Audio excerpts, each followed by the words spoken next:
So today's 10-minute speaker is Peter from Scuff. Hooray! Follow that, yeah.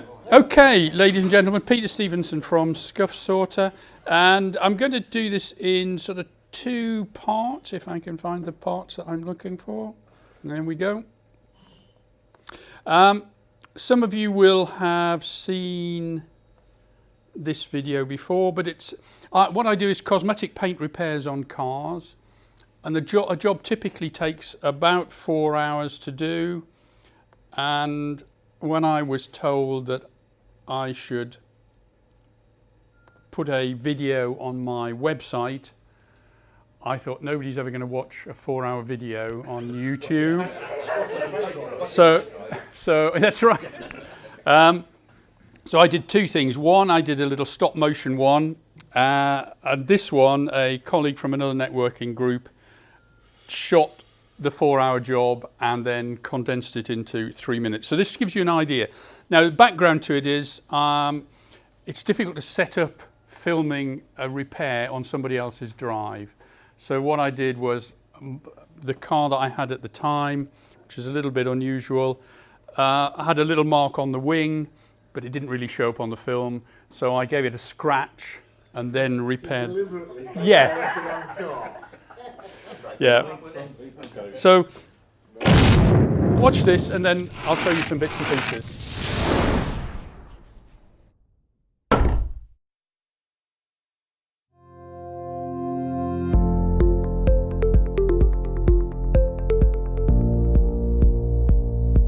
My name is Peter Stevenson. The company is Scuff Sorter, and we fix cosmetic paint damage on vehicles of all shapes and sizes. I like working with people. I like cars, I like solving problems, and everything I need to solve this problem is in my van.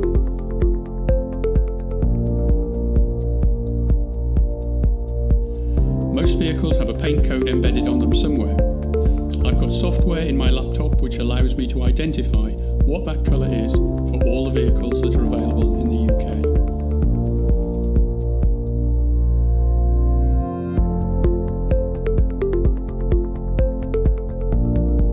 All the work, with one exclusion, is covered by a 2-year warranty. In reality, as far as I'm concerned, as long as I'm operating, if something ever goes wrong, I will go back and put it right anyway.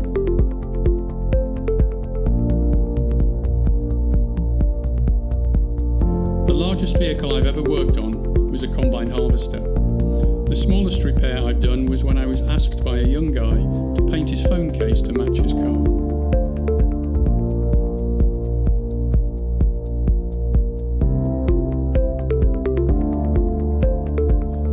% of my work is ordinary private vehicles.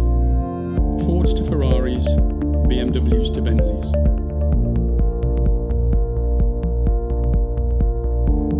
There isn't a garage. I come to you and you get all the convenience associated with that.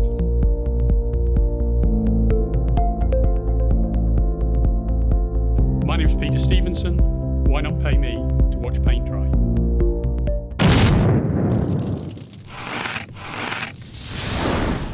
So there's 3 minutes of what I do. As it says, 99% of what I do is cars. A lot these days are vehicles at the end of their lease period, either business users or private individuals that have taken out a PCP thing. The leasing companies, poor things, don't make any money out of your monthly payments, so they want to sting you with a charge at the end for any bits of damage. And if it's outside of their limits, then typically it's anywhere between about £350 and £450 per area of damage. And typically I'll repair that sort of damage for about half that cost, and the convenience of working in your business car park or on your drive while you're still earning money. You don't have to worry about how to get the kids to school or whether your partner can get to work. But I do, from time to time, get to do odd things. My favourite question probably from customers is, can you paint anything? It started about 10 years ago. I've been operating for 14 years.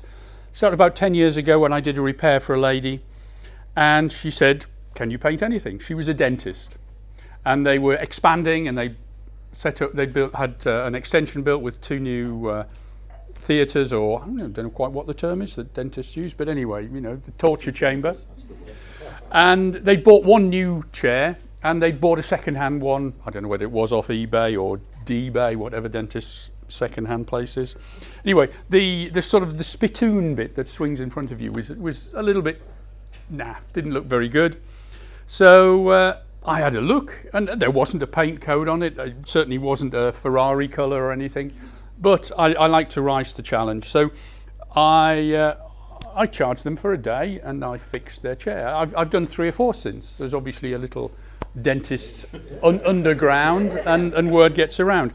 I mentioned on the video the biggest thing I've ever done was a combine harvester, £250,000 machine, and the farmer who was buying the new machine wanted a £7,000 discount off the machine, partly because there was a scratch about yay long above one of the big wheels at the back. So I did a repair, and I understand he didn't get his £7,000. I'm sure he negotiated something, because we all feel sorry for our poor farmers. The smallest thing, a guy, I was painting his car. It was sort of max powered out, a little Astra or Corsa or something. And he asked the question, and he ran inside, and he came back with the front off his phone. That was a while ago. Do you remember phone covers that came off and you could swap on Nokias? I brought, here's from the Great British Bake Off, but there's the sort of levels. I was looking for something I could carry around, scratched the bottom of the tin, filler, flatten it down.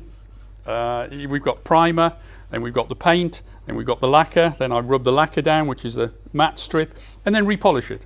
There's the sort of stages involved. If you get paint build-up, this is, last year we went and did a little bit of Route 66, and one of the places we visited was the Cadillac Ranch just outside Amarillo, and people go there, they're encouraged to spray graffiti on these 10 Cadillacs that are half buried in the ground, and I was staggered at how much paint there was, and I, with a professional interest, levered a bit of paint off. Yeah. The most recent unusual thing, customer's house, they'd moved into 17 years ago, and they'd had a local craftsman make some little leaves. They wanted something pretty to go on the front gate, and over 17 years these pretty oak leaves with a ladybird on had faded. So I took them off, and I'm going to return them this afternoon, but I thought I would bring them in here. So the back is roughly how they faded. They just blended in, so I repainted them, lacquered them. They should last a pretty long time, I reckon. If they don't get another 17 years out of them, I'd be very, very, very surprised. The other thing I do, and it's timely, is that if you're running an older car, or you've got kids that are off to university, modern headlamp units are made of plastic. Some of us are old enough to remember when they were glass, and they lasted forever until you got a stone chip on them. But they fade, they oxidize on the front, and they can now be an MOT fail.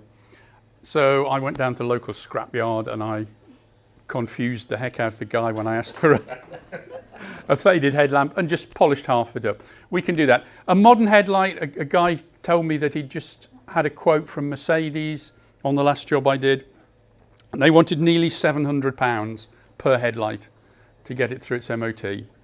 I charge between £60 and £80 to do both headlights. So that's one of the other things that I do. It's a distressed purchase. Nobody has ever said, I haven't seen Peter for a long time, I think I'll scratch my car.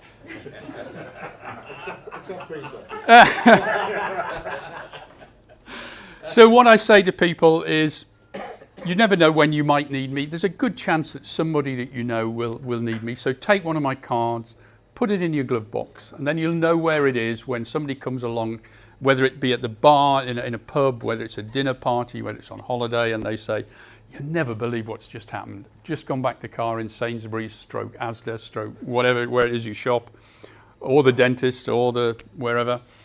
the optician perhaps, and then somebody scratched my car and they haven't left any information, any idea where I can get it fixed. And you'll be able to go to your glove box and help your friend. So take a card and I will do my best to help. Has anybody got any questions? Stunned silence. Can you paint anything? Funny you should say that. Yeah, I will have a go. If I think it's possible. I've always liked to test myself through life. That's why I've got 3 ex-wives. I thought you weren't going to mention that. And so, yeah, that's what I do. That's what I do. And my tagline... What do you do now then, with this weather the way it is now? I catch up on my paperwork. When I first started, I started with a franchise. And at the introductory meeting, before I signed up, I was chatting to a few of the guys that were there, and I couldn't understand why they were all into skiing. And of course, the reason they were all into skiing was that that's what you do in the winter. The days are short, people go to work in the dark, they come back in the dark, they don't notice. Do I spend a couple of £100 on the car, or do I put it towards Johnny's PlayStation for Christmas? Do I pay off the credit card after Christmas, or do I get the car fixed? So if you're just dealing with members of the public, there's a gap. Normally from about the end of November, from about now through until the end of February, and it slows right down. And that's okay because the days are short and it's horrible out there sometimes. But it is lovely when the sun's on your back, even if it's not very warm, even if you've got lots of layers on. But now that people have got lease contracts, certainly with business people, that's why I started networking. If you set on a new salesman or a new manager and you've given them a new car and you started on the 1st of February or the 1st of January or the 1st of December, 2 years, 3 years, 4 years later, that car's going to go back to them. I had an example that I tend to quote because it illustrated the situation. I went to quote for a car. It was an Audi A4. All 4 corners were damaged. They weren't bad damage, but all 4 corners were damaged. Went along, quoted, yep, and I think it was about £400 from memory. Spent a whole day there, did all 4 corners. Driver came out and said, just out of curiosity, you might like to see this. And it was their engineer's report about what the leasing company would charge them for the damage that was there. And it was £2,200. And that's getting worse. I did a job on a young guy's 3 Series BMW. He'd been bought it for his 21st birthday, like you do. He'd had it less than a week, and somebody had caught a little scratch about that long on the front bumper from the wheel arch going forward. And it was the sort of thing, unless it's got brick dust in, I can't tell how it happened.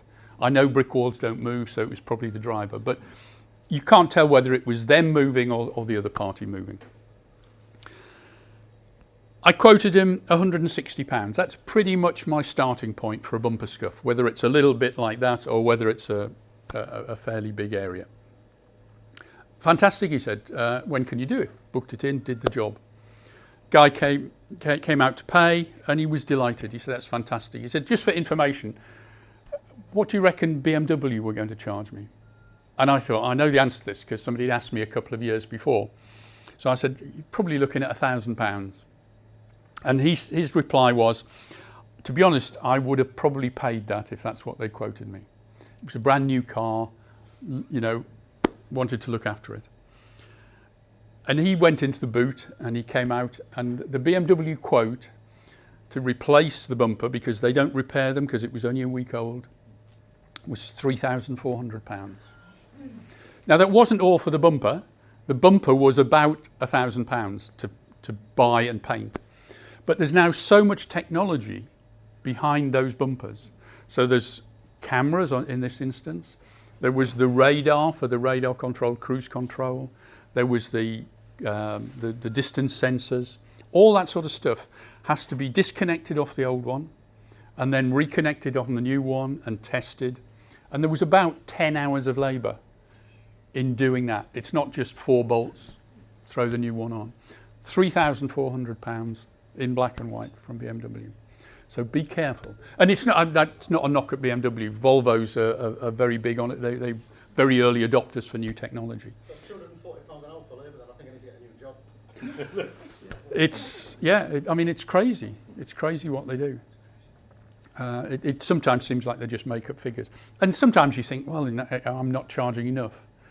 I have a policy, and sometimes people ask, does it cost more to fix a Ferrari than it does a Ford Fiesta? From my point of view, it doesn't. They're all metal and plastic boxes.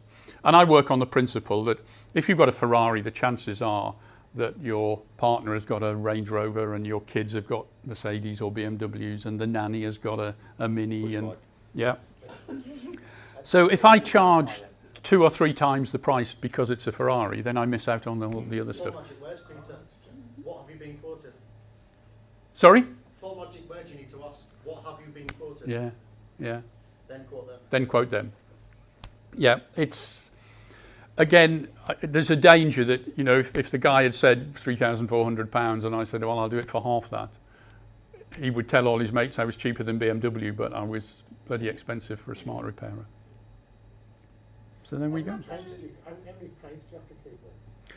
There are a number of car paints. In the van, I've got about 80 tints. It's a bit like a printer. So not on the Mac, the software doesn't run on a Mac.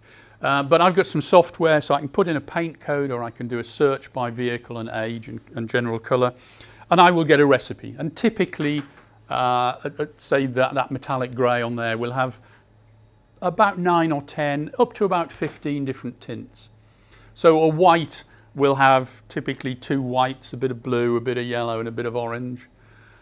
White is never white, black is never quite black, and they all want different versions. And the other thing is that because there might be 10 or 12 tints, occasionally a manufacturer will run out of one of those. So they've got 200 Fiestas to paint in orange. Why? They run out of the blue that goes in there to give it their particular shade of orange. They can't stop the line, so they send a sample of the paint up to the lab and they'll say, you need to reformulate this, get it as close as you can, but you can't use that particular shade of blue. And so they'll use a different blue, or they'll use a bit of purple, or they'll use a bit less yellow, and they'll create something that's very, very close. And these are called, within the trade, they're called alternatives. So you have Alt 1, Alt 2, Alt 3. And that's the reason why quite often you'll pass a car and you'll think, it's shiny, but that bumper's a different colour. The standard response from the body shop over the years has been, oh, of course your car's 3 years old, sir. Your paint's faded. That's very rarely true. There are a few exceptions, solid red, solid blues, solid yellows from 20 years ago. We've all seen them. They fade or they go orange or yellow. So metallics don't fade as much then? No. And the reason that you see those colour changes is because traditionally a body shop, because they buy their paint in, they buy the original colour. I should have brought some examples in, but I haven't. There might be 4 variations of that colour. And especially if you're painting a small area, if you don't match the colour that's actually there, it looks awful. It looks awful if it's a door that's a different colour, but as I say, traditionally the body shops have just said your car's faded. It's not true. About 15, 18 years ago, the trade changed to water-based paint. So probably all the cars in the car park there were painted with water-based paint, and they have a clear lacquer on top which has a UV protector in it. So the paints don't fade underneath. So modern colours really don't fade. It's very, very, very unusual. But what does happen is there are variations on that colour, and they've sometimes been painted with the wrong colour. Peter, what happens if it's an insurance claim? It just goes through the same way, you give a quote and... It does. To be honest, I do very little insurance work, and there's 2 reasons. One, my charges are normally less than most people's excess, so it doesn't make sense. And 2, in general, and I'm sure there are some exceptions, they are lousy payers. Exactly. So the only time that I deal with insurance companies is where I present them with a pro forma invoice, I get paid, and then I do the work. Because as a one-man band, I'm not set up to spend 6 months chasing people for a couple of £100. So I turn it round. One of the great things for me was the internet, because you go onto one of these comparison sites and you put all your details in. It says your car insurance is £500 with a £100 excess. And you think, yeah, it's gone up from last year. And then it says, there's a little pop-up, nearly always a little pop-up will come up and said, you may be able to reduce your premium by increasing your excess. And what do we all think? We think, I'm not going to have an accident. £500 excess, it goes down to £350. Result. But, you know, so often it's not your fault. You come back to the car and somebody's caught it. And then you're in the dilemma, what do I do? Do I claim it? Do I pay the £500 excess because it's going to cost £3,400 for a new bumper and have to pay more because you've had a claim on your next renewal? Or do you call me out? So that's been a great thing for me. That's a question. You go out to people's place of work. So how does the weather impact what you do? If it's going to rain, at the point I'm going to paint, then I postpone the job. I don't mind getting wet while I'm doing the prep because I know it's not going to affect the job, but I have to be confident that there is going to be a window of dry weather. It's amazing. I had a long conversation with a customer yesterday, plugged the cable into the garage, and he apologised for the fact that the garage was in a mess. It was full of stuff. I reckon about 5% of garages these days are used for cars. They're an extension of the, you know, they're a storeroom. There's no cupboards in the modern houses, so they use the garage. But yes, sometimes. If I'm getting caught, I've tried using a big gazebo, but it's too big to go on most modern drives. You can't put it up in the street because it's too big and it blocks the road. And you always put it away wet and eventually it starts to smell and fall apart. I have got a big fishing umbrella if I get caught short. If, you know, a big black cloud appears from behind the house and I can whip that up and get a job finished. But you have to be philosophical about it, really.